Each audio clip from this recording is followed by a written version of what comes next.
దేవరాజులము మనం. దేవరాజుల కళను ధరించుకున్నటువంటి వారు ఎలా రాజ్యమేలాలి, ఎలా ఉంటే రాజ్యమేలుతారు, ఎవరు రాజ్యమేలడానికి అర్హులు అనే విషయాన్ని ఈరోజు మనం ధ్యానం చేసుకొనబోతున్నాం.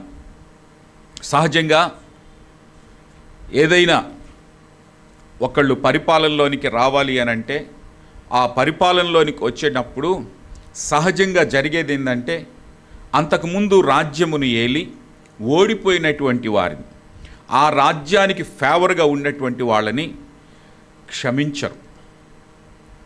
ఆ రాజ్యానికి ఫేవర్గా ఉండేటువంటి వాళ్ళని అనేక విధాలుగా తూలనాడుతుంటారు, అనేక విధాలుగా కష్టాలు పాలు చేస్తుంటారు. అందుకనే ఈ లోక సంబంధమైనటువంటి రాజ్యానికి సంబంధించిన ఆలోచనలు చేస్తే ఇలాంటివన్నీ జరుగుతూ ఉంటాయి. దేవరాజులమైనటువంటి మనం ఈ భూమి మీదనే ఉన్నాం. దేవరాజులమైనటువంటి మనము ఈ భూమి మీద ఉండగా అటువంటి గుణలక్షణాలు ఏమైనా మనలో ఉంటే మనము రాజ్యమును ఏలడానికి అర్హతను కోల్పోతాము. గనుక ఎవరు రాజ్యమేల్తారు? క్రీస్తుతో కూడా ఎవరు రాజ్యమేల్తారు? దేవునితో ఎవరు రాజ్యమేలుతారు? నేను దేవరాజుల్ని అని చెప్పుకుంటే సరిపోతుందా? క్రీస్తుతో పాటు మనము రాజ్యమేలాలి అని అంటే క్రీస్తుతో రాజ్యమేలే వారికి ఉండే లక్షణం ఏంటంటే యేసయ్యకున్నటువంటి లక్షణం క్షమించే లక్షణం. యేసయ్యకున్నటువంటి గుణం క్షమించే గుణం. దేవునికి మహిమ కలుగును గాక. గనుక క్షమించేటువంటి గుణం మనకుంటే మనము క్రీస్తుతో కూడా రాజ్యమేలుతాము. కొరింథీయులకు రాసినటువంటి పత్రిక 2వ అధ్యాయము 5వ వచనము నుండి 11వ వచనము వరకు చదువుకున్నట్లయితే, ఎవడైనను దుఃఖము కలుగజేసి ఉండిన ఎడల నాకు మాత్రము కాదు కొంత మట్టుకు మీకందరికీ దుఃఖము కలుగజేసి ఉన్నాడు. నేను విశేష భారము వాని మీద మోపగోరక ఈ మాట చెప్పుచున్నాను. అట్టివానికి మీలో ఎక్కువ మంది వలన కలిగిన ఈ శిక్షయే చాలును. గనుక మీరిక వానిని శిక్షింపక క్షమించి ఆదరించుట మంచిది. లేని ఎడల ఒకవేళ వాడు అత్యధికమైన దుఃఖములో మునిగిపోవును. కావున వాని ఎడల మీ ప్రేమను స్థిరపరచవలెనని మిమ్మును బతిమాలుకొనుచున్నాను. మీరన్ని విషయముల యందు విధేయులై ఉన్నారేమో అని మీ యోగ్యత తెలుసుకొనుటకే కదా పూర్వము రాసి తిని. మీరు దేని గూర్చి అయినను ఎవరిని క్షమించుచున్నారో నేనును వానిని క్షమించుచున్నాను. నేనేమైనను క్షమించి ఉంటే సాతాను మనలను మోసపరచకుండునట్లు మీ నిమిత్తము క్రీస్తు సముఖము నందు క్షమించియున్నాను. సాతాను తంత్రములను మనము ఎరుగని వారము కాము. దేవునికి మహిమ కలుగును గాక. హల్లెలూయా. క్రీస్తు యొక్క పథకాలు సాతాను యొక్క పథకాలు. క్రీస్తు యొక్క స్కీమ్స్ అండ్ సాటన్ స్కీమ్స్ మనము ఎరగని వారము కాము అని అంటాడు. క్రీస్తు స్కీమ్స్ ఏంటి? సాటన్ స్కీమ్స్ ఏంటి అంటే సాతాను ఎప్పుడు ఎవడో ఒక్కడిని ఏదో ఒక విధంగా ఏం చేయాలా? బాధ పెట్టాలి, దుఃఖం కలుగజేయాలి, ఏదో ఒక విధంగా పక్కనోడిని రేపుతూ ఉండాలి. రేగినటువంటి వాళ్ళకి జగడాలు పెట్టి ఒకడినొకడు క్షమించుకొని ఐక్యతగా ఉండనివ్వకుండా చేయడమే సాతాను యొక్క తంత్రము. మరి దేవుని బిడ్డలైతే దేవుని బిడ్డలు ఏం చేయాలా? దేవుని బిడ్డల యొక్క లక్షణం ఏంటంటే యేసయ్య క్షమించేవాడు. ఆమేన్. క్షమించేవాడు గనుక దేవుని బిడ్డలు రాజ్యమేలాలి దేవునితో పాటు అనంటే వారు ఏం చేయాలా? క్షమించాలి. ఇప్పుడు మనమేం చేయాలా? ఒకరినొకళ్ళని క్షమించడానికి పురుకొల్పుకోవాలా. దేవునితో మనం రాజ్యం వెళ్ళాలంటే ఏం చేయాలా? ఏం చేయాలా? సంఘంలో ఉన్నటువంటి వారు మనకెవరికైనా ఎవరైనా ఏదైనా బాధను కలిగించేవారుగా ఉంటే అలాంటి వారిని ఏం చేయాలి తెలుసా? ఏం చేయాలా? క్షమించాలి. క్షమించడానికి మన ప్రక్కన వారిని ప్రోత్సహించాలి. సిస్టర్, మీరు క్షమించారా? బ్రదర్, మీరు క్షమించారా? పలానా సిస్టర్ని, పలానా బ్రదర్ని మీరు క్షమించారా? క్షమించడానికి మనం పురికొల్పుకోవాలి. ఒక్కొక్కసారి బాధపడిన విషయాన్ని మనం ప్రక్కవారితో చెప్పుకుంటాం, మన సంఘబిడ్డలతో చెప్పుకుంటాం. సంఘబిడ్డల్లో మనకి కొంచెం సన్నిహితంగా ఉండేటువంటి వారితో పలానా వలన నాకు బాధ కలిగింది అని చెప్పుకుంటాం. చెప్పుకున్నప్పుడు ఏం చేయాలా? వదలొద్దు, అస్సలు వదలొద్దు, క్షమించొద్దు, అస్సలు క్షమించొద్దు అనేవి నీ నోట్లో నీ సచ్చినా కూడా రాకూడదు. ఏం చేయాలా? లివ్ ఇట్ టు గాడ్ అనాలి. దేవునికి వదిలేయి అని చెప్పాలి. వీలైతే క్షమించు అని చెప్పాలి. అదే కదా యేసు ప్రభు వారు కల్వరి సిలువలో చేశాడు. తనను శిక్షిస్తున్న వారిని, తనను బాధిస్తున్న వారిని, తనను హింసిస్తున్న వారిని చూచి, తండ్రి వీళ్ళు ఏం చేస్తున్నారో వీరెరుగరు గనుక వీరిని క్షమించు అని అన్నాడు. అంతేగాని ప్రభువా ఆకాశం నుంచి అగ్ని కురిపించి కాల్చేయి అనలేదు. ప్రభువా భూమి నడుముకి చీల్చి వాళ్ళని మొత్తాన్ని భూగర్భంలోకి పంపించేసాయి అని అనలేదు. క్షమించడానికి ప్రభువు తనను తాను పురికొల్పుకున్నాడు. అలాగననే అందరిని క్షమించమని వేడుకున్నాడు. అందుకనే కొరింథీ సంఘానికి పౌలు భక్తుడు ఈ మాట చెప్తాడు. పౌలు భక్తుడు క్రీస్తుతో రాజ్యం వెళ్ళడానికి పరలోకము నుండి క్రీస్తు ఎప్పుడైతే తనకు దర్శనమిచ్చి తన దాసుడిగా చేసుకొని నీవిక మీదట నా కొరకు సాక్షిగా ఉంటావు. ఎక్కడెక్కడ ఉంటావు? యూదులకును అన్యులకును, దేవుని బిడ్డలకును దేవుని ఎరగని వారికి ఇరువురికి నీవు సాక్షిగా ఉంటావు. నా కొరకు నీవు నా కొరకు పని చేయాలి అని ప్రభు చెప్పినప్పుడు అది గుర్తించినటువంటి పౌలు మరి ఆ విధంగా ప్రభు కొరకు తనను తాను సమర్పించుకొని సంఘములను నిర్మించి తాను ప్రభువుని ఎరగకంటే ముందు ఉన్నటువంటి సమాజ మందిరాలు ఏమైతే ఉన్నాయో ఆ సమాజ మందిరాలకు అన్నిటికీ ఆయన అనేక విధాలుగా క్షమాపణను గురించి వారిని పురికొలిపి క్షమించమని చెప్తూ ఉన్నాడు. అదే క్రమంలో కొరింథీ సంఘంలో కూడా చాలా అల్లర్లు ఉన్నాయి. కొరింథీ సంఘంలో చాలా అల్లర్లు ఉన్నాయి. కొరింథీ సంఘంలో నిత్యము గొడవలే. ఒకరి మీద ఒకళ్ళు పిత్రీలు, ఒకళ్ళ మీద ఒకళ్ళు ఫిర్యాదులు చేసుకోవడం, ఒకరిని గురించి ఒకళ్ళు ఎప్పుడు ఏదో ఒక విధంగా ఆడిపోసుకోవటం. వాళ్ళట్లా, వీళ్ళిట్లా, ఆ కుటుంబం అట్లా, ఈ కుటుంబం ఇట్లా, వాళ్ళ పిల్లలు ఇట్లా, వీళ్ళ పిల్లలు ఇట్లా, ఆ బ్రదర్ అట్లా, ఈ బ్రదర్ ఇట్లా, ఈ సిస్టర్ ఇట్లా, ఆ సిస్టర్ ఇట్లా, ఆ అత్త ఇట్లా, ఈ మామ ఇట్లా, ఈ గోలలతో ఉంటే ఇవన్నీ పౌలు దగ్గరికి వెళ్ళినప్పుడు పౌలు అంటాడు, మీలో ఎవరైనా సరే ఇలాగున మిమ్మును బాధ పెట్టుచున్నటువంటి వాడు, దుఃఖమును కలుగజేసినటువంటి వారు ఉండిన ఎడల ఏం చేయాలంట? ఏం చేయాలంట? ఏం చేయాలంట? అందరం కలిసి వాడి మీద మరి ఎక్కువైన భారం పెట్టి, ఏలు పెట్టి, చూపించి, నిందించి, త్రోసేసి వెలివేయకుండా ఏం చేయాలంట? 7వ వచనంలో మీరిక వానిని శిక్షింపక క్షమించి ఆదరించుట మంచిది. దేవునికి మహిమ కలుగును గాక. What is the speciality in the Christianity? క్రైస్తవ్యానికి ఉన్న ప్రత్యేకత ఏంటంటే మనల్ని బాధించేవారు, నష్టపరిచేటువంటి వారిని క్షమించడమే కాదు, ఆదరించడం. ఆమేన్.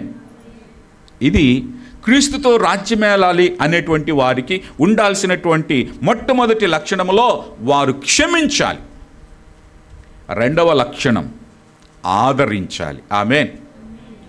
కొంతమంది అంటారు కదా, క్షమించాను పో, నీకు మళ్ళా భూమి మీద నూకలు పెట్టాను పో, బతుకు పో అంటే అంతేనా?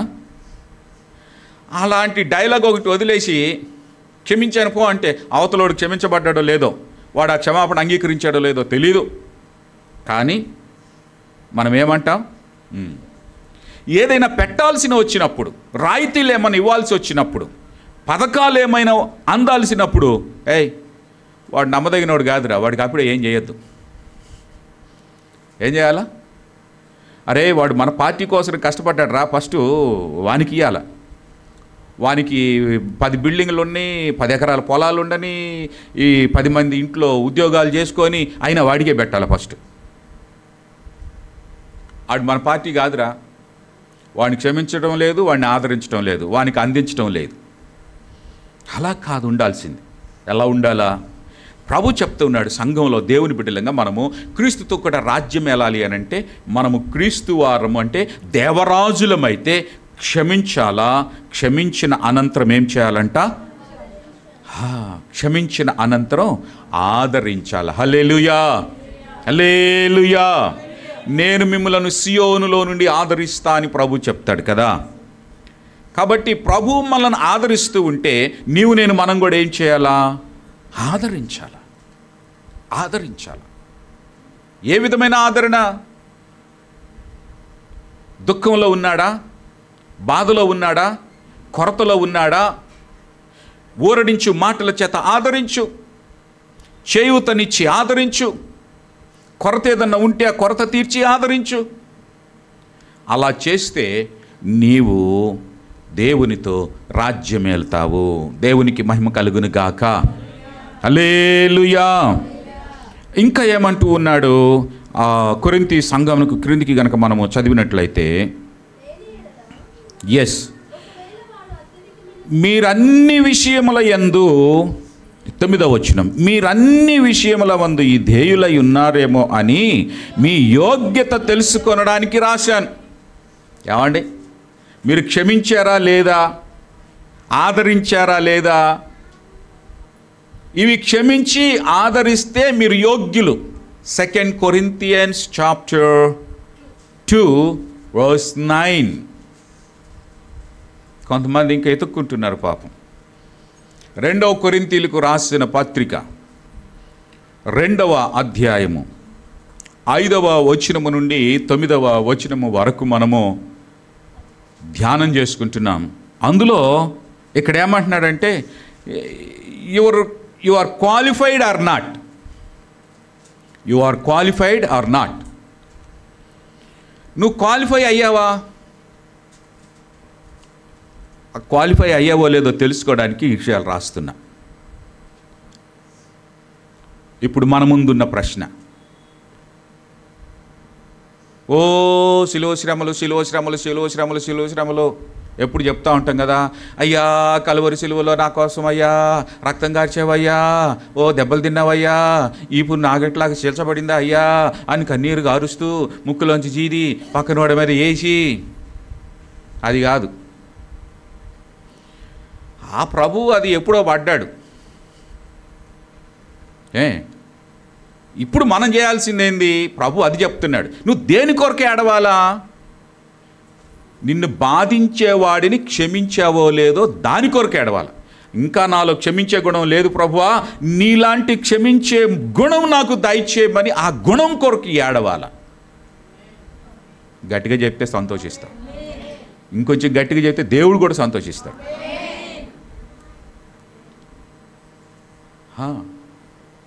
ఇంకేంటంట, ఇంట్లో మనకి వస్తువులు మురిగిపోయినా, కుళ్ళిపోయినా, పురుగులు పట్టినా ఏం బాధ లేదని పక్కనోడికి అంత పెట్టి ఆదరించాం. అవసరమైతే తీసుకుపోయి దెబ్బలో పోస్తాం కదా. అందుకనే నువ్వు వాళ్ళకి ఏమన్నా ఇచ్చి ఆదరించావా, చేసావా లేదా మనల్ని ప్రశ్నించుకోవడానికి ఇది. మనం ఎవరికైనా అవసరతలు ఉన్న వారికి చేసామా లేదా, ఆదరించామా లేదా, ఒంటరిగా ఉన్న వాళ్ళని ఆదరించామా లేమా? నిందల పాలవుతున్నటువంటి వారిని హక్కున చేర్చుకొని ఆదరించామా లేమా? లోకంలో మనకు తెలుసు బాగా, జనాలు ఆదరించబడలేనటువంటి వారు, తల్లిదండ్రులు లేనివారు, అనాథలు, ఆదరణకు నోచుకొనివారు, జీవిత భాగస్వామిని కోల్పోయిన వారు, భర్తను కోల్పోయిన వారు కొందరైతే, భార్యను కోల్పోయిన వారు మరికొందరు, ఆర్ఫన్స్ అండ్ సెమీ ఆర్ఫన్స్, అసలు ఇద్దరూ లేనటువంటి వారు, తల్లిదండ్రులు ఇద్దరు లేనివారు, తల్లో తండ్రో ఎవరో ఒకరు ఉన్నటువంటి వారు, ఉన్నా పట్టించుకున్నటువంటి వారు ఈ లోకంలో మనకి ఎంతోమంది కనబడతా ఉంటారు. ఆదరణ లేక, ఉద్యోగాలు లేక, తినడానికి తిండి లేక బాధపడేవారు ఉన్నారు. వివాహాలు కాక నిత్యము నిందించబడుతున్నవారు, ఒకవేళ వివాహమైనా సంతతి లేదని గొడ్రాలని నిందించబడుతున్నవారు. ఇలా మనము లోకంలో మన దైనందిన జీవితాన్ని కనుక ఒకసారి ఆలోచన చేస్తే ఎన్నెన్నో కోణాలలో మనకు మనుషులు కనబడుతూ ఉంటారు, నిరాదరణకు గురైనటువంటి వారు.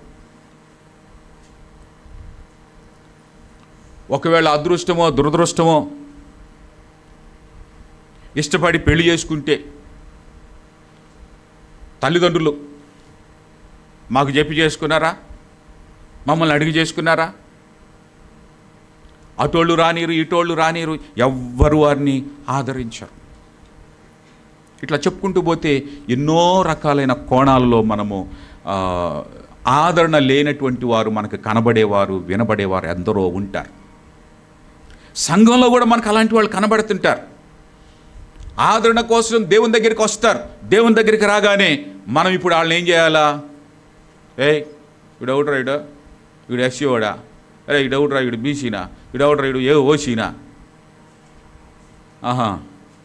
ఎస్సీలో కూడా ఏందిడు, ఏనా బీనా సీనా డీనా, ఇట్లాంటి ఏమంటారు, సమాజం కల్మషంతో నింపబడేటువంటి అభివృద్ధికి అడ్డుగా ఉండే ఇట్లాంటి ఆలోచనలతో ఉంటారు. లోకంలోనే గందరగోళం ఉంది. దేవుడి దగ్గరికి కన్నా వస్తే దేవుడన్నా ఆదరిస్తాడు అనుకుంటే అక్కడికి వస్తే కూడా అక్కడ కూడా ఈ కేటగిరీలు చూసినప్పుడు వాళ్ళకి ఆదరణ ఎక్కడ దొరుకుతుంది? అందుకనే అంటాడు, ఎవరైనా బాధించబడుతూ ఉన్నట్లయితే, అది ఏ కోణంలోనైనా బాధించబడుతూ ఉన్నట్లయితే నువ్వేం చేయాలి? వారిని ఆదరించాలా. ఆమేన్.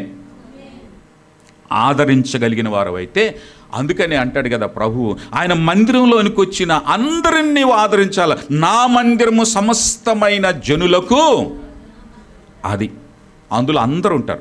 ఉన్నోడు ఉంటాడు, లేనోడు ఉంటాడు. ఇప్పుడు చెప్పుకున్న కేటగిరీలు అన్నీ అందులో ఉంటాయి. ఆమేన్. టాప్ టు బాటమ్ అందులో ఉంటారు. అందరిని ప్రేమించాలా, ఆదరించాలా. ఒకవేళ ఏదైనా ఇబ్బంది కలిగే పరిస్థితి ఉంటే క్షమించాలా. ఆమేన్. కొరింథీ సంఘంలో ఈ హెచ్చు తగ్గులు ఉన్నాయి. కొరింథీ సంఘంలో ఇట్లాంటి ఆరాటాలు పోరాటాలు ఉన్నాయి. అందుకని వారికి చెప్తా ఉన్నాడు, నాయన బాధించకండి, బాధ పెట్టకండి. ఒకవేళ మీరు బాధించబడుతూ ఉన్నారా, అట్లాంటి బాధించే వాళ్ళు ఉన్నారా, వాళ్ళని క్షమించండి. ఏం చేయాలా? క్షమించాలి, ఆదరించాలి. ఆదరించిన వారము, క్షమించిన వారము దేవునితో రాజ్యమును ఏలుతాము. హల్లెలూయా. ఇంకా ఏమంటున్నాడో తెలుసా? ఎందుకు క్షమించాలి, ఎందుకు ఆదరించాలి అని అంటే, నేను మీకు ఈ విషయాలు చెప్తూ ఉన్నాను కదా. 10-11 వచనాల్లో అంటాడు, మీరు క్షమిస్తున్నారు కాబట్టి నేను కూడా క్షమిస్తున్నా అంటాడు. సంఘ కాపరిగా, లేకపోతే నాయకుడిగా, స్థాపకుడిగా పౌలు భక్తుడు అంటాడు. ఆ క్రింది వచనాల్లో కనుక మీరు చదివినట్లయితే, మీరు దేని గూర్చి అయినను ఎవరిని క్షమించుచున్నారో నేనును వానిని క్షమించుచూ ఉన్నాను. దేవునికి మహిమ కలుగును గాక. హల్లెలూయా. మనుషులు సమాజంలో, సంఘములో ఒకరినొకరు ఎవరైతే క్షమించుకుంటూ ఉంటారో అప్పుడు సేవకుడిగా, కాపరిగా, ఆ ప్రధాన అధ్యక్షుడిగా ఏమంటూ ఉన్నాడంటే, నేను కూడా క్షమిస్తా. ఆమేన్. ఒకవేళ నేను క్షమించానా, మీరు కూడా క్షమించాలా. ఆమేన్. కొంతమంది ఉంటట, లేదు పాస్టర్ గారు, మీరు ఏమన్నా అనుకోండి, మీరు నన్ను ఏమన్నా అనుకోండి, నేను క్షమించను. ఎట్లాంటి వాళ్ళు ఉంటారు కదా. లేదు పాస్టర్ గారు మీరు ఏమన్నా చెప్పండి, నేనైతే అస్సలు క్షమించను. మీరు క్షమిస్తే క్షమిస్తారేమో కానీ నేను క్షమించను. క్రీస్తుతో రాజ్యం ఎట్లా వెళ్తాం? ఏమండి, దేవుని బిడ్డలేం ఎలాగైతాం? అలాగంటే నేనైతే అస్సలు క్షమించను, మీరు అంటే దైవజనుడు క్షమించాడన్నా నేను క్షమించను అని అంటే, అందుకే అంటాడు పౌలు. మరి 40 రోజులు లేకపోతే 80 రోజులు 100 రోజులు ఉపవాసాలు ఏమిటికుంటున్నామో, దేనికుంటున్నామో? క్షమించబడలేనటువంటి మాడిపోయిన గుణలక్షణం లోపల ఇంకా ఉంది. అప్పుడప్పుడు చెప్తాగా కొన్ని దబరాలు భాషల్లో ఏమంటారు, పాత్రలు మాడిపోతాయి, అవి తొందరగా పోవు. మామూలుగా మిగతా అయితే కడిగి వండేసుకుంటాం ఏదో ఒకటి, ఒక కూరలో అన్నలో. కానీ కొన్ని మాడిపోయినవి ఉంటాయి, అవి మళ్ళీ పైపైన కడిగి ఎమ్మటినే వాడుకోవడానికి కుదరవు. అట్లాంటి వాటికి ఏం కావాలా?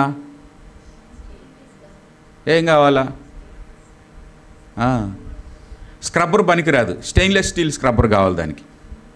ఈ ఉపవాసాలు అయ్యే స్టెయిన్లెస్ స్టీల్ స్క్రబ్బర్ పెట్టి రుద్దాల, అందుకే ఉపవాసం. అంటే ఇది క్షమించబడనటువంటిది. ఈ గుణం ఉంది, అది మామూలుగా పోదు పైపైన గడిగితే. అందుకనే దీన్ని ఏం చేయాలా? ఉపవాసం ఉండి క్షమించాలా. ఆమేన్. ఆదరించకుండా కఠినమైన మనసు అనేది ఉందే, అది కూడా మాడిపోయి ఉంది, అది తొందరగా పోదు. ఇప్పుడు దాన్ని ఏం చేయాలా? ఉపవాసం ఉండి. కొన్ని మహా ఉంటాయి, అవి ఎట్లాంటివి అంటే యాసిడ్ పోస్తే కానీ పని చేయబోయి, వాటికి యాసిడ్ పోయాలి. యాసిడ్ పోస్తే కానీ క్లీన్ కావు. ఇక యాసిడ్ పోస్తే అది మాడి మసి అయిపోద్ది. ఎప్పుడంటే అదేదో అంటారు కదా, పొడంలోకి పోయిందాక కొన్ని బావు అంటారే కదా. ఇక యాసిడ్ పోసే పరిస్థితి దాకా తెచ్చుకోకూడదు. అందుకనే అంటాడు భక్తుడు, మీరు క్షమించండి, ఆదరించండి. మీరు క్షమిస్తే నేనును క్షమిస్తా, నేను క్షమిస్తే మీరును క్షమించండి. ఆమేన్, హల్లెలూయా. అలా క్షమించినటువంటి వారు క్రీస్తుతో రాజ్యం వెళ్తారు. అదే అంటాడు కదా ప్రభు, నేను క్షమించి ఉన్న ప్రకారము మీరును క్షమించండి. మీరు క్షమిస్తే పరలోకమందున్న మీ తండ్రి మిమ్ములను క్షమిస్తాడు అని అంటాడు. సో క్షమించేవారు దేవునితో రాజ్యం వెళ్తారు. ఆమేన్. దేవరాజుల కళ, అందులో దైవరాజ్య పరిపాలన చేసేటువంటి దేవరాజులమైన మనము క్షమించేదే ఒక అలంకారముగా మనము ధరించుకోవాలా. హల్లెలూయా. అందుకనే ఏమంటాడంటే, ఈ దైవ సంబంధమైన మనస్సు గుణము కలిగినటువంటి వారు త్వరితముగానే సున్నితమైన మనస్సు కలిగిన వారే క్షమించగలుగుతారు, ఆదరించగలుగుతారు. కానీ క్షమించనివ్వకుండా చేసేవాడెవడు? సాతానుడు. అందుకని క్రింద 11వ వచనములో, నేనేమైనాను క్షమించి ఉంటే సాతాను మనలను మోసపరచకుండునట్లు మీ నిమిత్తము క్రీస్తు సముఖమునందు క్షమించి ఉన్నాను. దేవునికి మహిమ కలుగును గాక. అదే ఇందాక చెప్పాను కదా, మీరు క్షమిస్తే క్షమించారు కానీ నేను క్షమించను అని అంటారే. ఒకవేళ ఎవరైనా సరే ఈ పాస్టర్ గారు అప్పుడే తిట్టాడు, మళ్ళీ అప్పుడే వీళ్ళు చట్టపట్టాలు వేసుకు తిరుగుతున్నాడే అని అనుకుంటారే. అట్లాంటి వాళ్ళ గురించి ఈయన అంటాడు. ఏమంటాడంటే, అప్పుడే తిట్టాడు, మళ్ళీ అప్పుడే పోయి కౌగులించుకున్నాడు. కానీ తిట్టినప్పుడు ఏమనిపించింది? అవతల వాళ్ళు బాధపడ్డారు. ఇక్కడ పాస్టర్ గారు కూడా తిట్టాడు, అబ్బా సాతానికి సంబరం అయింది. ఏమైంది? ఇప్పుడు సాతాను ఏమనుకున్నాడు తెలుసా? ముడేసేసాను రా, ఇక అయిపోయింది, సంఘం చల్లాచెదురు అయిపోయింది, ఇక ఎవడు రాడు, ఆరాధనకు రాడు, పాటలు పాడరు, బైబిల్ చదవరు, ప్రార్థనలు చేయరు, అయిపోయిందని అనుకుంటాడు వాడు. కానీ క్రీస్తుతో మనస్సుతో హృదయపూర్వకంగా పూర్ణ మనసుతో పూర్ణ బలముతో ఎప్పుడైతే మనము సంఘంలో బిడ్డలను క్షమిస్తామో ఆ క్షమాపణ అంట సాతానుని సిగ్గుపరచడానికి క్షమించాలంట. హల్లెలూయా. అది అర్థం పౌలు చెప్తాడు ఇక్కడ. క్షమించడం అనేది ఎందుకొరకంటే సాతానును ఓడించడం కోసం. ఆమేన్. ఎందుకు క్షమించాలి అనంటే, క్షమించద్దు అనే మనస్సు కలిగిన వాడు సాతానుడు, వాని తంత్రమును కూల్చివేయడానికి నీవు క్షమించాలి. ఆమేన్. అదే పౌలు ఇక్కడ చెప్తాను. ఈ లెంట్ డేస్లలో సాతాను తంత్రాలను కూల్చాల్సినటువంటి బాధ్యత మనది. అందుకొరకు మనము ఆధ్యాత్మిక బలం పొందుకోవాలా. ఆ ఆధ్యాత్మిక బలము సాతానును వాని తంత్రాలను తుత్తునీలునుగా చేయగలుగుతుంది. దేవునికి మహిమ కలుగును గాక. హల్లెలూయా. ద బెస్ట్ ఎగ్జాంపుల్, నీవు గనక క్షమిస్తే ఏమవుతుందో తెలుసా? తరతరములు దీవించబడి మంచి బ్రతుకును మంచి జీవన విధానాన్ని కలిగి ఉండగలుగుతారు. మీకు ఎంతమంది గుర్తుందో నాకు తెలియదు, కానీ గత సంవత్సరం లెంట్ డేస్లలో మనము ఒక విషయాన్ని జ్ఞాపకం చేసుకున్నాం. మనల్ని ఎవరైతే బాధ పెడుతున్నారో, ఎవరైతే మనలను ఆదరించకుండా మనల్ని ధిక్కరిస్తూ ఉన్నారో, అలాంటి వారితో మనము సమాధాన పడితేనట మనము గొప్ప ఆశీర్వాదాలు పొందుకుంటాము అని చెప్పాను. లోకస్తులు వచ్చి ఒకళ్ళతో సమాధాన పడ్డారు. ఎవరు? ఇస్సాకుతోటి కొంతమంది అన్యులు గెరారీలు వచ్చి, అయ్యా మేము మిమ్మల్ని కనికరించలేదు, మీ మీద కోపడ్డాం, మీ మీద జగడమాడాం, కాబట్టి మా మీద నీకేమన్నా కోపం ఉందేమో, జర్రంత కోపం తగ్గించుకో, మమ్మల్ని క్షమించు అని వచ్చి సమాధాన పడతారు. హల్లెలూయా. అన్యులు వచ్చి సమాధాన పడతారు. ఆదికాండములో ఇస్సాకుతో 26వ అధ్యాయములో. దేవునికి మహిమ కలుగును గాక. హల్లెలూయా. క్షమించడం వలన ఇస్సాకు ఆ సంవత్సరం చాలా దైవ దీవెనలు, దైవ దర్శనములను పొందుకొని దేవుని చేత ఆశీర్వదించబడ్డాడు. ఆమేన్. అదే ఆదికాండము 50వ అధ్యాయము 15 నుంచి 21 వరకు మనం చదివితే ద బెస్ట్ ఎగ్జాంపుల్ మనం చూస్తాం. Genesis chapter 50, Genesis chapter 50 versus 15 to 21. యోసేపు సహోదరులు తమ తండ్రి చనిపోయిన తరువాత, ఒకవేళ యోసేపు మన యందు పగబట్టి మనం అతనికి చేసిన కీడంతటి చొప్పున మనకు నిశ్చయముగా కీడు జరిగించునేమో అనుకొని యోసేపునకు ఈలాగున వర్తమానం పంపారు. నీ తండ్రి తాను చావక ముందు ఆజ్ఞాపించినదేమనగా, మీరు యోసేపుతో నీ సహోదరులు నీకు కీడు చేసి తిరిగి గనుక దయచేసి వారి అపరాధములను వారి పాపములను క్షమించుమని అతనితో చెప్పుడనెను. కాబట్టి దయచేసి నీ తండ్రి దాసును, దేవుని దాసుల అపరాధములను క్షమించమనిరి. ఏమండి, కొన్నిసార్లు అదేదో అంటారు, ఎన్నో అబద్ధాలు ఆడి ఏదో పెళ్లి చేయాలంటారు, ఎన్నో అబద్ధాలు ఆడి ఒక కుటుంబాన్ని నిలబెట్టాలంటారు. ఇక్కడ చూడబోతే అన్నదమ్ములందరూ కలిసి ఇట్లాంటిదే ఒక ప్రతిపాదన తీసుకొచ్చారు.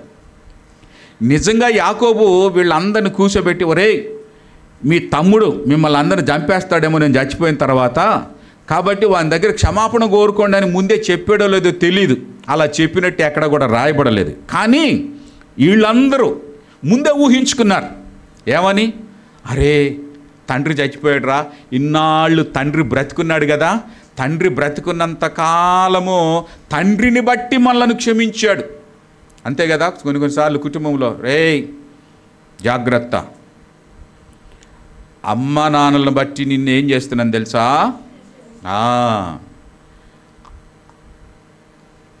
నీ ఆటలన్నీ వాళ్ళు ఉన్నంత వరకే తెలుసా, వాళ్ళు పోయిన తర్వాత చెప్తారా నీ సంగతి కదా. ఇట్లాంటి వాళ్ళు ఉంటారు. అందుకని అప్పుడప్పుడు చూడండి, ఇంట్లో మన పిల్లలు కూడా కొంతమంది ఒక్కోసారి వాళ్ళ మమ్మీ కనుక వాళ్ళని ఏముంది అనుకో, ఆగు డాడీకి చెప్తాగు, డాడీని రాని. ఒక్కొక్కసారి డాడీ ఏం చేస్తాడు, ఏదో వీడు తిడతాడు. అట్టంటావా, ఆగు మమ్మీకి చెప్తా, ఆగు నీ సంగతి తెలిపిస్తా. కదా. అంటే వాళ్ళు ఉన్నంత వరకు వీళ్ళకు ఒక భరోసా. ఈ యోసేపును ఈ అన్నదమ్ములు అందరూ కలిసి ఏం చేస్తారు? గోతిలో వేసి తోసి ఆదరించాలి. చిన్నోడిని, ఆఖరి వాడిని, అల్లారు ముద్దుగా ఆడిపించాల్సిన వాడిని, అల్లారు ముద్దుగా పెంచాల్సిన వాడిని, అల్లారు ముద్దుగా హక్కున చేర్చుకోవలసినటువంటి వాడిని నిర్దాక్షిణంగా క్షమించకుండా గోతిలోకి తోసి ఆ తర్వాత మళ్ళా అక్కడి నుంచి బయటికి లాగి ఇష్మాయేలీయులకి బానిసలుగా అమ్ముకొని అక్కడి నుంచి ఐగుప్తులకి ఫోతేఫర్కి అమ్మేస్తే ఈ ప్రాసెస్ అంతా కూడా మరి యోసేపు మనసులో ఉన్నది కదా. మరి ఇప్పుడు యోసేపు అధికారంలో ఉన్నాడు కనుక వీళ్ళందరూ అనుకున్నారు, ఒరే ఖచ్చితంగా మనకు మూడిందిరా, మన తండ్రి పోయాడు, ఇక అసలే ఇప్పుడు రాజు అయి ఉన్నాడు, ఇక మనకు మూడిందిరా అనుకున్నారు. అందరూ మూకుమ్మడిగా వచ్చి ఒక పథకం వేసుకొని ఆయన దగ్గరికి వచ్చి ఏమంటున్నాడు తెలుసా? ఇదిగో నీ తండ్రి బ్రతికున్నప్పుడే చెప్పాడు మమ్మల్ని క్షమించమని, తెలుసా? క్షమించాలే. అబ్బా ఎంత మంచి పథకమో. ఈ మాట వినంగానే యోసేపుకి ఏడుపు వచ్చిందంట. ఎందుకంటే వాళ్ళ కపట ప్రేమ, కపట పథకాలు అవన్నీ యోసేపుకి తెలిసి యోసేపు ఏడుస్తున్నాడు. అయ్యలారా నా అన్నలారా అలా మాట్లాడొద్దని ఏడ్చాడంట. అక్కడ అదే కదా ఉంటుంది. వారు యోసేపుతో ఇలాగున మాట్లాడుచుండగా అతడు ఏడ్చెను. ఆ తర్వాత వారికి అభయం ఇస్తాడు. యోసేపు భయపడకుడి, నేను దేవుని స్థానమందున్నానా? మీరు నాకు కీడు చేయను ఉద్దేశించి తిరిగాని నేటి దినమున జరుగుచున్నట్లు అనగా బహు ప్రజలు బ్రతికించబడినట్లుగా అది మేలుకే దేవుడు ఉద్దేశించను. కాబట్టి భయపడుకుడి, నేను మిమ్మును మీ పిల్లలను పోషించేదనని చెప్పి వారిని ఆదరించి వారితో ప్రీతిగా మాట్లాడెను. దేవునికి మహిమ కలుగును గాక. అన్నలు ఎన్ని రకాలైన స్కీములు వేసుకున్న కొందరు బుద్ధి ఎట్లుంటుందంటే సత్య వరకు పోదు ఆ బుద్ధి. అట్లాంటి స్కీములతో వచ్చారు ఈ పెద్దోళ్ళు అంతా. ఎప్పుడు ఇంట్లో పెద్దోళ్ళందరూ ముందు మాట్లాడేది ఒకటి ఉంటుంది, వెనకాల మాట్లాడేది ఒకటి ఉంటుంది. ముందు చేసే పని ఒకటి ఉంటుంది, దాని ఉద్దేశం వెనకాల వేరే ఉంటుంది. ఈ పెద్దలందరూ ఇట్లాగనే ఉంటారు. ఒక్కొక్కసారి కొంతమంది పర్వాలేదు, కొంతమంది అందరి భారాన్ని ఎత్తినేసుకుంటారు. ఈళ్ళల్లో కూడా పెద్దోడు ఉన్నాడు, అందరికంటే పెద్దోడు. వాడు యోసేపును బ్రతికించడానికి ప్రయత్నం చేశాడు. ఒరే ఎందుకురా చంపుతారు వాడిని, ఒరే ఎందుకురా వాడిని బతకనియండిరా అని చెప్పి బ్రతికిస్తాడు. సో కొందరు ఉన్నారు జ్యేష్ఠులు, అందరూ అలాగ లేరు. ఓకే, సో ఎక్కువ శాతం మంది పెద్దోళ్ళు అందరూ లాక్కోవడానికే ప్రయత్నం చేస్తారు. రకరకాలైనటువంటి ఉద్దేశాలతో మాట్లాడుతూ ఉంటారు. వాళ్ళకి ముందు ఒకటి ఉంటుంది, వెనకాల ఒకటి ఉంటుంది. సో గనుక ఇక్కడ యోసేపు అంటున్నాడు, అనలారా మీ స్కీములన్నీ నాకు తెలుసు, మీ తతంగాలన్నీ నాకు తెలుసు, మీ తంత్రాలన్నీ నాకు తెలుసు, ఇంకా ఎందుకు కాటికి కాళ్ళు చేసే టైంలో కూడా ఇట్లాంటి దొంగ పథకాలు ఎందుకని ఏడ్చి నేను మిమ్మల్ని క్షమించేసాను పోండి. మీరైతే నాకు కీడు చేశారు కానీ దేవుడైతే నాకు కీడు చేయలేదు. దేవునికి మహిమ కలుగును గాక. మనుషులు మనలకు కీడు చేయవచ్చు, మనుషులు మనల్ని బాధించవచ్చు. మీరు మమ్మల్ని బాధించారు, మీరు నన్ను నిరాదరణకు గురి చేశారు, అయినా దేవుడు నన్ను ఆదరించాడు. ఆమేన్. కాబట్టి దేవుని స్థానంలో నేను లేకపోయినప్పటికీ దేవుని ప్రతినిధిగా నా దేవుడి యందున్న విశ్వాసాన్ని బట్టి, నిరీక్షణను బట్టి నేను మిమ్మలను, మీ కుటుంబాలను క్షమిస్తున్నా, ఆదరిస్తున్నా, తప్పకుండా మిమ్మల్ని అందరినీ పోషిస్తా అని వారిని ఆదరించి హక్కున చేర్చుకొని ప్రేమగా, ప్రీతిగా మాట్లాడాడట. హల్లెలూయా. అందుకనే యోసేపు రాజ్యమేలగలిగాడు. ఆమేన్. నీవు దేవునితో రాజ్యం ఏలాలి అనంటే, దేవరాజుగా నీవు ఉండాలి అనంటే ఖచ్చితంగా క్షమించి, ఆదరించి, దేవుని యొక్క ప్రణాళికను అర్థం చేసుకొని అమలు చేసేటువంటి వ్యక్తివిగా నీవు ఉంటే దేవునితో రాజ్యం వెళ్తావు. ఆమేన్. ఈ లెంట్ డేస్లలో ఆ గుణ లక్షణాలు మనలో సమృద్ధిగా డెవలప్ చేసుకుందాము. అలా డెవలప్ చేసుకోవడానికి ప్రభు మనకు కృప అనుగ్రహించును గాక. ఆమేన్. మూడవదిగా జయించేవారు రాజ్యం వెళ్తారు. జయించేవారు రాజ్యం వెళ్తారు. మూడవది జయించేవారు రాజ్యం వెళతారు. ప్రకటన గ్రంథం 2వ అధ్యాయం 26వ వచనం, 3వ అధ్యాయం 21వ వచనం చదువుకుందాం. అదొకళ్ళు చదవండి, ఇది ఒకళ్ళు చదవండి. ప్రకటన గ్రంథం 2వ అధ్యాయం 26వ వచనం ఒకళ్ళు, 3వ అధ్యాయం 21వ వచనం. ఎస్, నేను నా తండ్రి వలన అధికారము పొందినట్లు జయించుచు అంతము వరకు నా క్రియలు జాగ్రత్తగా చేయువానికి జనుల మీద అధికారమును ఇచ్చెదను. దేవునికి మహిమ కలుగును గాక. హల్లెలూయా. ఎంత చక్కని మాట మాట్లాడుతున్నాడు తెలుసా? నా క్రియలు జరిగించేటువంటి వారికి రాజ్యమేలే అధికారం ఇస్తానని ప్రభు చెప్తా ఉన్నాడు. హల్లెలూయా. అంటే క్రీస్తు క్రియలు జరిగించేటువంటి వారు. క్రీస్తు ఏం చేశాడు? లోకాన్ని జయించాడు, లోకంలో ఉన్న అన్నిటిని జయించాడు. హల్లెలూయా. కాబట్టి లోకాన్ని మనము జయించగలిగితే క్రీస్తుతో రాజ్యం వెళ్తాము. ఆమేన్. అందుకని పౌలు భక్తుడు రోమా సంఘానికి ఈ విషయాల్లో చాలా స్పష్టంగా ఒక క్లారిటీ ఇస్తాడు. రోమీయులకు రాసిన పత్రిక 12వ అధ్యాయం 21వ వచనం, కీడు వలన జయింపబడక మేలు చేత కీడును జయించుము. దేవునికి మహిమ కలుగును గాక. 20వ వచనం కూడా చదువుదాం. కాబట్టి నీ శత్రువు ఆకలి కొని ఉంటే అతనికి భోజనము పెట్టుము, దప్పికి కొని ఉంటే దాహమును కిమ్మో. దేవునికి మహిమ కలుగును గాక. హల్లెలూయా. దేవునికి 17వ వచనములో మనుషులందరి దృష్టికి యోగ్యమైన వాటిని గూర్చి ఆలోచన కలిగి ఉండండి, శక్యమైతే మీ చేతనైనంత మట్టుకు సమస్త మనుషులతో సమానముగా లేక సమాధానముగా ఉండండి. దేవునికి మహిమ కలుగును గాక. ప్రియులారా, మీకు మీరే పగ తీర్చుకొనక దేవుని ఉగ్రతకు చోటీయుడి. పగ తీర్చుట నా పని, నేనే ఫలమునిత్తునని ప్రభువు సెలవిచ్చుచూ ఉన్నాడని వ్రాయబడి ఉన్నదని. దేవునికి మహిమ కలుగును గాక. హల్లెలూయా. జయించాల. లోకములో ఉండేది ఏంటో ఆ లోక సంబంధమైన వాటిని జయించడానికి ఆ జయ సంబంధమైనటువంటి విషయాలన్నింటినీ స్పష్టంగా రాస్తున్నాడు. మరి ఎవరెవరు జయించాలా? ఎవరెవరు జయించాలండి? లోకాన్ని ఎవరెవరు జయించాలా? ఏ వయసు వాళ్ళు జయించాలా? ఇంకొక మాటలో జయించాలి అని అంటే ఎవరు జయించాలా? పాస్టర్ గారు జయించాలా? పాస్టర్ గారు జయించాలా? పాస్టర్ గారి కుటుంబం జయించాలా? సంఘం జయించాలా? సంఘంలో ఉన్నవాళ్ళు జయించాలా? ఎవరు జయించాలా? That's good. That's the right answer. పిల్లలు మొదలుకొని పెద్దల వరకు తిమోతికి ఈ విషయాన్ని తెలియజేస్తాడు. యోహాను ఈ విషయాన్ని తెలియజేస్తాడు. తిమోతి కంటే కూడా యోహాను ఇంకా చాలా స్పష్టంగా తెలియజేస్తాడు. మొదటి యోహాను పత్రిక 2వ అధ్యాయం 13-14 వచనాలు చదివితే, తండ్రులారా, మొదటి యోహాను పత్రిక 2వ అధ్యాయము 13 వచనము నుండి లేక 12వ వచనము నుండి కూడా చదువుకుందాం. చిన్నపిల్లలారా, ఆయన నామమును బట్టి మీ పాపములు క్షమింపబడినవి గనుక మీకు రాయుచు ఉన్నాను. తండ్రులారా, మీరు ఆది నుండి ఉన్న వానిని ఎరిగి ఉన్నారు గనుక మీకును రాస్తున్నాను.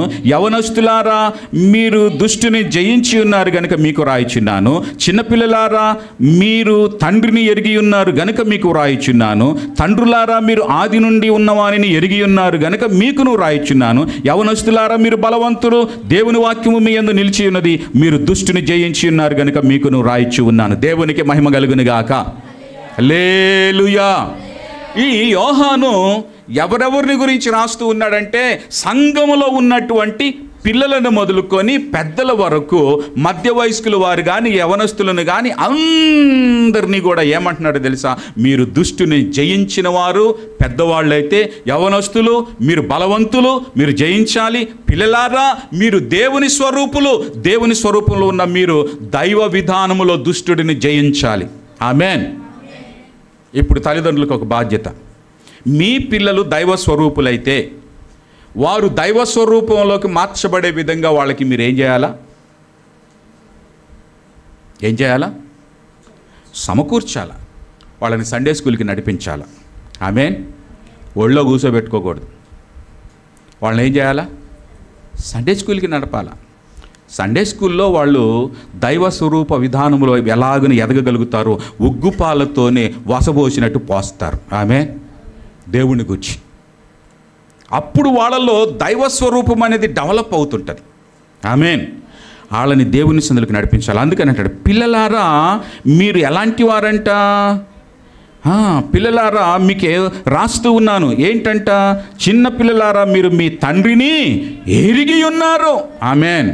సో పిల్లలకి చిన్నప్పటి నుంచి దేవుని పరిచయం చేయాలి. వాళ్ళు దేవుని తెలుసుకొని ఉంటేనే దుష్టుని జయించగలుగుతారు. ఆమేన్. కాబట్టి చిన్నపిల్లలో దేవుణ్ణి ఎరిగి ఉండేలాగా తల్లిదండ్రులు ఏం చేయాలా? పిల్లలకి దేవుడిని, దేవుడి సన్నిధిని, దేవుని సందులో క్రమాన్ని, దైవ విధానాలను, ప్రార్థనలను, కంఠత వాక్యాలను, పాటలను, స్తుతులను, మరి చప్పట్లు కొట్టడం, వీణలు, వాయిద్యములు వాయించడం అన్నీ కూడా వాళ్ళకి చిన్ననాటి నుండే నేర్పించాలా. దేవుడిని గురించి తెలుసుకునే విధంగా వాళ్ళకి చెయ్యాలా. అప్పుడు వాళ్ళు జయించగలుగుతారు. ఆమేన్. యవనస్తులు యవన బలం. వాళ్ళు చిన్ననాటి నుండి దేవుణ్ణి ఎరుగుతూ వస్తూ ఉన్నారు కనుక ఎదుగుతూ ఉండగా బలమైన ఆహారం తీసుకుంటారు. ఇంకా వాళ్ళని సండే స్కూల్లోనే కూర్చోబెట్టుకొని దేనికి?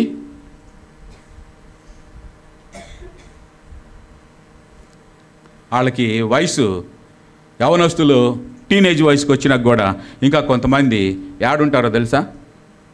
సండే స్కూల్లో ఉంటారు. ఎందుకంటే చిన్నప్పుడు సండే స్కూల్లో ఆటలు, పాటలు, కథలు, బిస్కెట్లు, చాక్లెట్లు, స్నాక్స్లు ఇస్తారు కదా, వాటికి అలవాటు పడి ఆడే కూర్చుంటారు.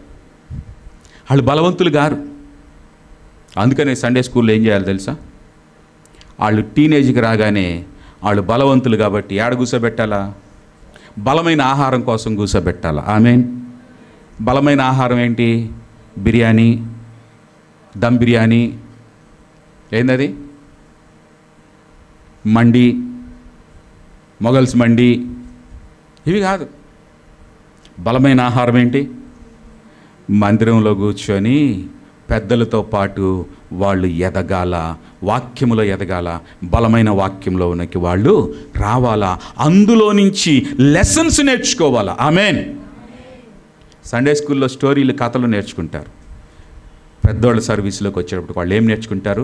జీవిత సత్యాలు నేర్చుకుంటారు, జీవిత పాఠాలు నేర్చుకుంటారు, అనుభవ పాఠాలు నేర్చుకుంటారు. వాళ్ళ భవిష్యత్తును ఏ విధంగా తీర్చిదిద్దుకోవాలో వాళ్ళకి మాటలలోనే పిక్చరైజేషన్ వచ్చేస్తుంది. ఇమాజినేషన్ ఎక్కువ ఉంటుంది కనుక వాళ్ళకి. అందుకనే యోహాను సంఘంలో ఉన్నటువంటి స్టెప్ బై స్టెప్ అందరితోనూ ఆయన ఈ విధంగా మాట్లాడుతూ ఉన్నాడు. పిల్లలారా మీరు ప్రభువుని ఎరిగి ఉన్నారు, యవనస్తులారా మీరు బలవంతులు, పెద్దలారా, తండ్రులారా, తల్లులారా మీరందరూ ఆది నుండి ఉన్నవానిని ఎరిగి ఉన్నారు కనుక మీరంతా కలిసి దుష్టుడిని జయించి ఉన్నారు. ఆమేన్. సో దుష్టుడిని ఇప్పుడు ఎవరెవరు జయించాలా? ఒక కుటుంబమే ఒక సంఘం. ఆమేన్. ఒక దైవికమైన కుటుంబమే ఒక సంఘం. కుటుంబం అంతా కలిసి దుష్టుడిని జయించాలా. ఆమేన్. అనేక కుటుంబాల సమూహముగా వచ్చి సంఘముగా చేరితే సంఘమంతా కలిసి ఏకముగా దుష్టుడిని జయించాలా. ఆమేన్. అప్పుడు సంఘము వధువు సంఘముగా దేవునితో కలిసి రాజ్యం ఏలుతుంది. ఆమేన్. ఇది చేయడం కోసమే మనం ఈ యొక్క లెంట్ డేస్లలో దైవ ధ్యానాలు. హల్లెలూయా. ప్రభు మనకి అట్టి కృపనిచ్చి ఈ గుణలక్షణాలు మనలో సమృద్ధిగా కలుగజేసి ఆయనతో రాజ్యమేలే ఆ మంచి స్థితిని ప్రభు మనకు సమృద్ధిగా కలుగచేయును గాక. ఆమేన్. దేవునితో రాజ్యం వెళ్ళాలంటే ఒక 3 విషయాలు మనం నేర్చుకున్నాం. ఏంటది? నంబర్ 1 క్షమించాలా, నంబర్ 2 ఆదరించాలా, నంబర్ 3 జయించాలా. ఎవరిని జయించాలా? దుష్టుడిని జయించాలా, సాతానును జయించాలా, వాని తంత్రాలను జయించాలా. మనము దేవునిలో బలవంతులమై ఈ పని చేయాలా. ఈ లెంట్ ఉపవాసాలలో ప్రభు మనకు అట్టి ఆధ్యాత్మిక శక్తి బలమునిచ్చి మరి ఈ 3 గుణలక్షణములతో మనల్ని సమృద్ధిగా నింపి జయించిన వారమై క్రీస్తుతో కూడా రాజ్యం మేలేటువంటి అర్హత, యోగ్యత మనకు కలుగచేయును గాక. తలలు వంచండి, ప్రార్థన చేసుకుందాం.